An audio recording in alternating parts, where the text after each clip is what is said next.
আর যে খবরে নজর রাখতে হচ্ছে লটারি দুর্নীতিতে ইডি হানা। অবিকৃত টিকিট দিয়ে হাজার হাজার কোটির দুর্নীতি, 50,000 কোটি লটারি দুর্নীতিতে ইডির অভিযান। যে খবরে নজর রেখেছি, লটারি দুর্নীতিতে ইডি হানা। অবিকৃত টিকিট দিয়ে হাজার হাজার কোটির দুর্নীতি, 50,000 কোটি লটারি দুর্নীতিতে ইডির অভিযান। কলকাতা উত্তর 24 পরগনায় হানা ইডির। কোচির লটারি সংস্থার 50,000 কোটির দুর্নীতি। দিল্লি ও কলকাতা টিমের যৌথ অভিযান। দিল্লি ও কলকাতা টিমের এই যৌথ অভিযান। লটারি দুর্নীতিতে ইডি হানা।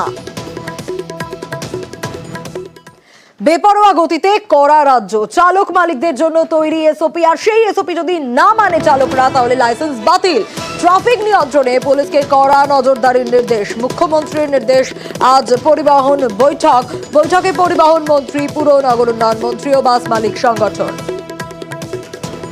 বাস রেষারেষি করে, একটা স্ট্যান্ডার্ড অপারেটিং সিস্টেম তৈরি করো, যেটার মধ্যে কমিশন সিস্টেম থাকবে না। আমার স্ট্যান্ডার্ড অপারেটিং সিস্টেম যে মানবে না তার পারমিট ক্যান্সেল হবে।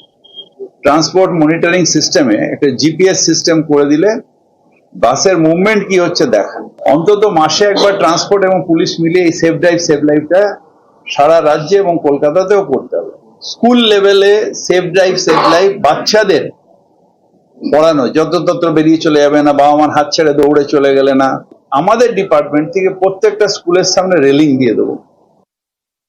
ড্রাইভার যে রেষারেষি করে বেপরোয়া চালিয়ে সে যদি কাউকে চাপা দিয়ে মেরে দেয়, আমরা সরাসরি কিন্তু তার বিরুদ্ধে খুনের মামলাই রুজু করব। এবার ড্রাইভারকে ঠিক করতে হবে সে কোন পথে হাঁটবে। এই জায়গাটা কিন্তু কোনো ক্ষমার জায়গা নেই। রেষারেষি করে বাস চালানো কলকাতার বুকে আর করতে দেওয়া হবে না, এবং সেইটা কিভাবে আমরা কন্ট্রোল করব সেটাই আমরা তৈরি করব। র্যাশ ড্রাইভিং কলকাতায় বন্ধ হয়ে যাবে, এটুকু আশ্বাস করতে পারি। বেআইনি বাস তোলার দাবি বাস মালিক সংগঠনের। একই যাত্রাপথে একাধিক রুটের বাস থাকায় রেষারেষি বাড়ছে। প্রতিক্রিয়া জয়েন্ট কাউন্সিল অফ বাস সিন্ডিকেটের সাধারণ সম্পাদক তপন বন্দ্যোপাধ্যায়।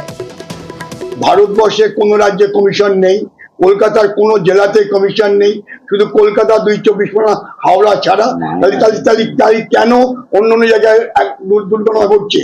আগে পরিকাঠামো তৈরি করতে হবে, পরিকাঠামো তৈরি করে তার ব্যবস্থা নিতে হবে। 7% রাস্তা মানুষ ফুটপাথ দিয়ে চলতে পারে না, মানুষ রাস্তা দিয়ে চলে, তাহলে সেই শহরের কি হতে পারে? হয় না ট্রাফিক ইজ দা পাঠ্যপুস্তক, এটাও পাঠ্যপুস্তকে নিয়ে আসতে হবে। আমরা বলেছি তো বেআইনি বাস তুলতে হবে।